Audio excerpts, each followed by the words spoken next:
हमने जीका कि सरकार की जो चालसाजी सरकार है, चालबाजी जो चालें चलती है, उस चाल को हमने जो है विफल करना सीखा, झूठ का पर्दाफाश करना सीखा, षड्यंत्रों को तोड़ना सीखा, हर एक इनके शब्दों की जो जटिलता थी उसकी गुत्थी को सुलझाना सीखा, और ये सब कुछ हमने यहाँ सीखा।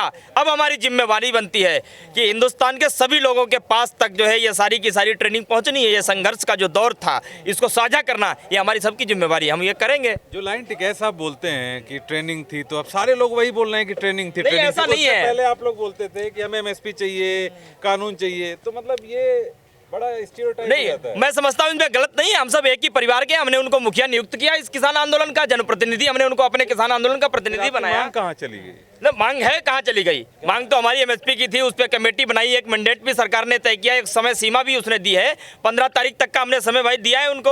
अगर 15 तारीख तक वो वादा खिलाफी करती है हमारी, जो उन्होंने लिख करके दिया पत्र, कुछ भी गड़बड़ करती है, तो 15 तारीख को हम एक नया निर्णय लेंगे, नया ऐलान करेंगे। क्या दिक्कत? प्रस्ताव तो पहले दिन ही रख सकते थे, एक साल फिर क्यों? 750 किसानों की प्रस्ताव हमने कहाँ रखा? हम तो पहले दिन से बातचीत कर रहे थे, तो सरकार अंदर बैठ करके जो है जिद पे अड़ी थी, लगातार अड़ी रही। बाद में जब उसको ये लगा कि उत्तर प्रदेश में हमारी जो है वो सियासत की जमीन खिसक रही है, तब जाकर के वो जगी 378 दिनों के बाद में। एमएसपी का क्या होगा? एमएसपी पे कमेटी बन गई है, और एक उन्होंने एक स्पेशल मैंडेट भी किया जिसमें अन्य संगठन के लोग बैठेंगे, हमारे एसकेएम के भी लोग बैठेंगे, और लगातार उस पर बातचीत जारी रहेगी।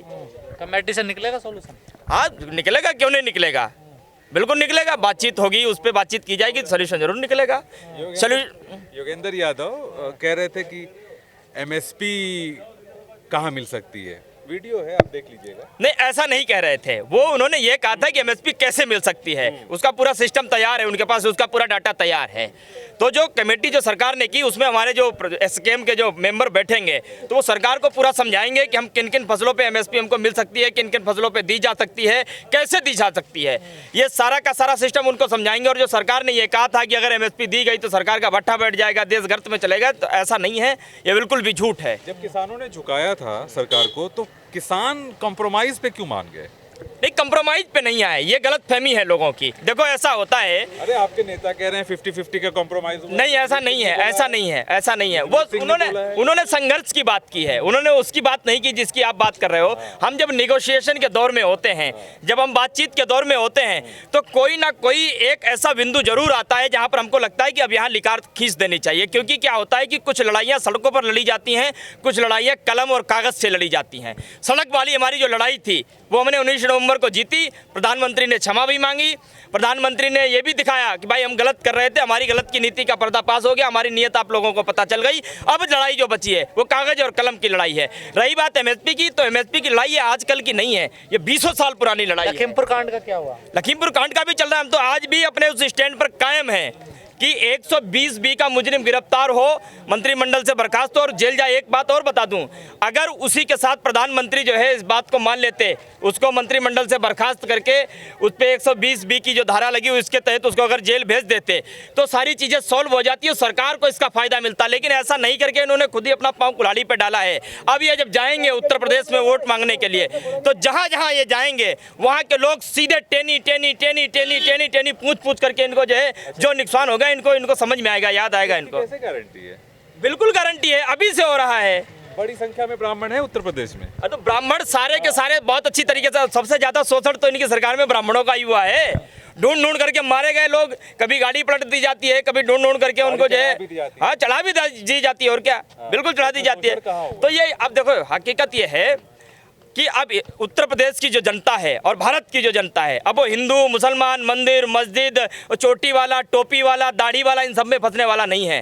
अब सरकार जब जाएगी अपने वो लक्ष्यदार जुमलेदार भाषण जब लेकर के जाएगी, तब इनसे पूछा जाएगा कि बताओ वो 2 करोड़ नौकरियों का जो आपने वादा किया था, उत्तर प्रदेश में जो 40 लाख नौकरियों का वादा किया था वो कहाँ है। वो पूछी जाएगी कि बेटियों की सुरक्षा की बात की, आपके ही विधायक जब उत्तर प्रदेश की बेटियों के साथ रेप करते तो आप उनका समर्थन करने के लिए खड़े होते। ये सारे सवाल, गन्ने का जो है आपने कहा था मूल्य, आय दोगुनी करने का वादा किया था आपने, स्वास्थ्य सुविधाओं के लिए वादा किया था, कोरोना में जो हमारे लोग सही जो है मर गए, बेमौत। एक बात बताइए, आप कह रहे हैं कि सरकार के जाल में अब कोई नहीं फंसेगा, लेकिन ये जो बुजुर्ग किसान 1 साल से यहाँ बैठे थे, ये घर जाके अब क्या कहेंगे? घर जाकर के। तो यहाँ तो ये सारी चीजें सीखी हैं, हम लोग सीखे। और एक बात और आप क्या क्या बताएंगे उनको, हम ये करके आए हैं वहाँ? अरे तो बिल्कुल बताएंगे जाकर के, भाई साहब देखो यहाँ पर हम लोग बैठे, तुमको हम यहाँ लेकर के आए, सरकार से कैसे लड़ा जाता है और किस तरीके से तुम्हारे लिए जो फांसी का फंदा जो तैयार किया गया था, जिसमें तुम लोग फंसने वाले थे, उसको हमने किस तरीके से काटा। और आने वाले समय में ये सब तुम्हारे लिए नहीं हो, इसलिए वो तो किसान कहते हैं 19 तारीख को जैसे मोदी जी ने ऐलान करा कि इन्होंने दिया था, इन्होंने ले लिया, हमारा तो इसमें कुछ था नहीं। हमें तो एमएसपी पे गारंटी लिखित कानून चाहिए, हम तो उसके लिए आए थे, उसके लिए बैठे हैं यहाँ। नहीं, उसका तो कोई मतलब ही नहीं था किसानों नहीं का। क्यों नहीं मतलब था, बिल्कुल मना कर रहे थे नहीं, ऐसा नहीं है, ऐसा नहीं तमाम वीडियो मतलब क्यों नहीं था। देखो एक चीज है कि एमएसपी सारे लोग हम सब जानते हैं कि एमएसपी जो है वो 1-2 दिन में जो है नहीं बन सकती, हमें भी मालूम है। वो एक बन सकता है, कानून बन सकता हाँ है। ऑर्डिनेंस आ सकता है, अध्यादेश आ सकता है। और वो 15 जो सरकार ने बात की है, जो 15 उनको टाइम दिया 15 जनवरी तक का, वो होगा, बहुत जल्दी होगा। नहीं हाँ बिल्कुल होगा, ऑर्डिनेंस आएगा, ऑर्डिनेंस आने के बाद में उस पर एक बातचीत का दौर शुरू होगा। और बातचीत के दौर पे मुझे आपको रोकूंगा, अगर आप किसानों से कहते हैं कि हम आपको 1 साल की ट्रेनिंग पे यहाँ पे बैठा रहे हैं, तो यहाँ पे किसान बैठते हैं 1 साल आपके साथ? नहीं, आप जो बार बार कह रहे हैं अच्छा ट्रेनिंग। सुनो मेरी बात। अब हमें ये पता थोड़ी था कि जब हम संघर्ष करने आए थे, हमें क्या मालूम था 1 दिन बैठना, 2 दिन बैठना, 10 दिन बैठना। वो तो माहौल ऐसा बनता गया, चीजें आपस में जुड़ती चली गई, लोग जुड़ते चले गए और संघर्ष का दौर अपने आप शुरू होता चला गया। वो बन गया अपने आप, यहाँ कुछ बनाया हुआ नहीं था, ये प्रकृति का नजारा था जो अपने आप आकर के जुटा। बात बनानी पड़ रही है। नहीं, बात कहाँ बनानी पड़ रही भाई, मैं तो सुनो नहीं, वो तो मोदी जी का तो हम धन्यवाद देते हैं कि अगर वो बिल नहीं लाए होते,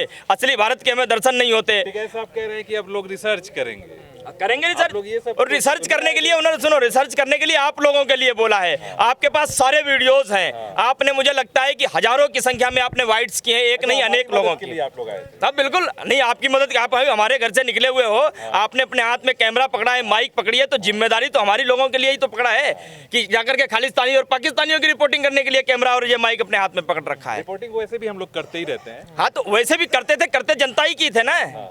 तो इस बार आप हमारे साथ में संघर्ष के सच्चे साथी बन करके रहे, और हम लोग यहाँ से बिखरेंगे तो आप ढूंढोगे हमको, वो लोग कहाँ गए जो बातें करते थे। ऐसी बात है कि आप हमें रिसर्च कराने, इनको ट्रेनिंग देने, इन तमाम कामों के लिए आए थे। जो काम बोल रहे थे उस काम के लिए नहीं आए। नहीं, ऐसा नहीं है, ये आप घुमाने की कोशिश कर रहे हो।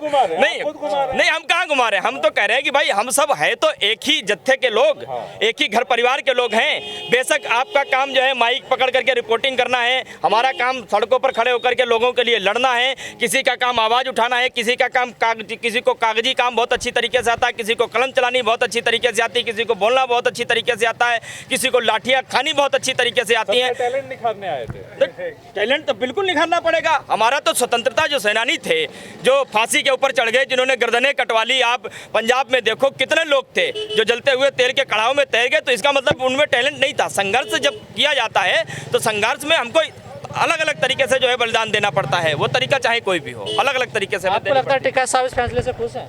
सारे खुश हैं, क्यों नहीं खुश हैं। हमें बहुत खुशी है कि हमने जो है एक ऐसी सरकार को झुकाया, उसके अहंकार को तोड़ा जो कभी भी किसी भी वक्त 1 इंच पीछे हटने के लिए तैयार नहीं थी। इस बात की खुशी है। लेकिन हमें दुख इस बात का भी है कि हम लोग आज जब यहाँ से सब लोग वापस जा रहे हैं तो लगभग 750 लोग हमारे साथ घर वापस नहीं जाएंगे, जो हमको छोड़ करके चले गए। हमें दुख भी इस बात का है, लेकिन गर्व इस बात का है कि हम उनको संतोषजनक जवाब दे पाएंगे कि तुम चाहते थे कि जो सरकार झुके, जिसका अहंकार टूटे, वो तुम्हारे जीते जी तो नहीं हो पाया, लेकिन हमने उसके जो है अहंकार को तोड़ा। झुकना क्या होता है? झुकना ऐसा होता है कि जो एक तानाशाही रवैया होता है कि सब कुछ तुम्हें दिखाई देता हो। जिस सजदा किया है आपका? नहीं सजदा क्या गया, जिस जनता ने ऐसी खेली आप फंसे नहीं, जिस जनता ने, हाँ बिल्कुल ठीक कहा आपने बुजुर्ग की बात की थी ना, हमने अपने बुजुर्ग से क्षमा भी मांगी। हमने उनसे कहा कि तुम लगातार हमसे कहते रहे कि ये चालसाजी सरकार है, फंसना मत, लेकिन हम लोग दिल खोल करके हमने पलकों पर बैठाया, उनको वोट किए और फंस गए। अब फंस गए चक्कर में। लेकिन हमें एहसास है उस बात का, आगे हम ऐसा नहीं करेंगे, बिल्कुल भी नहीं आप तो एक लाइन जुड़वाने आए थे। क्या जुड़वा? एक लाइन, कानूनों में एक लाइन जुड़वाने आए थे एमएसपी के कारण। हाँ तो एमएसपी जुड़ेगी, क्यों नहीं जुड़ेगी? आपको क्या लगता है कि 378 दिनों का संघर्ष इतनी जल्दी से विफल हो जाएगा? और आंदोलन खत्म थोड़ी हुआ है अभी, हम तो मोर्चों से निकले खाली बाहर। आंदोलन तो और तेज होगा। हकीकत तो ये है कि आंदोलन अब शुरू हुआ है। अब आंदोलन ये जिस तरीके से फैलेगा, और टिकैत जी ने आपने इतना कुछ सुन लिया, अब तो आप तसल्ली दे रहे हैं। आपने नहीं, आपने इतना कुछ सुना है तो एक बात आपने कल और सुनी होगी, टिकैत साहब ने बोला था कि अब हम किसान मेला लगाएंगे। हर साल एक किसान मेला आयोजित होगा जो कम से कम 15 दिन चलेगा। उसमें देश भर के तमाम लोग जुड़ेंगे और पूरे के पूरे साल भर की जो चीजें हैं वो उसमें डिस्कस की जाएंगी। एक वर्ड है इंग्लिश में, कंसोलेशन। है ना, सांत्वना देना, ये सब मुझे लग रहा है वही हो रहा है। नहीं ऐसा नहीं, ये आपको लग रहा होगा। मेला लगा नहीं के, मन की तसल्ली के लिए। हाँ तो मेला लगना चाहिए यार, क्या दिक्कत है इतने मेला बड़े पोस्टर लगे एमएसपी भाई? नहीं आप सुनो, अब मान लो हम आकर के सड़कें बंद करके बैठ जाएं, कोई जगह घेर ले, तो आप जैसे साथी आओगे कि बोलो देखो यार इनका कौन सा नया एजेंडा लेकर के आ गए, राजनीति करने आ गए। एमएसपी का भी तो मुद्दा उसी में जुड़ा था, हाँ तो वो क्यों नहीं हो पाया? एमएसपी का बात मैं कह तो रहा हूँ कि कमेटी उस पर बनाई गई, उस पर बातचीत चलेगी, बातचीत के बाद में अगर निष्कर्ष नहीं निकलेगा उसके बाद में हम फिर संघर्ष करेंगे, फिर सड़कें घेरनी पड़ेंगी, घेरेंगे, क्या दिक्कत है।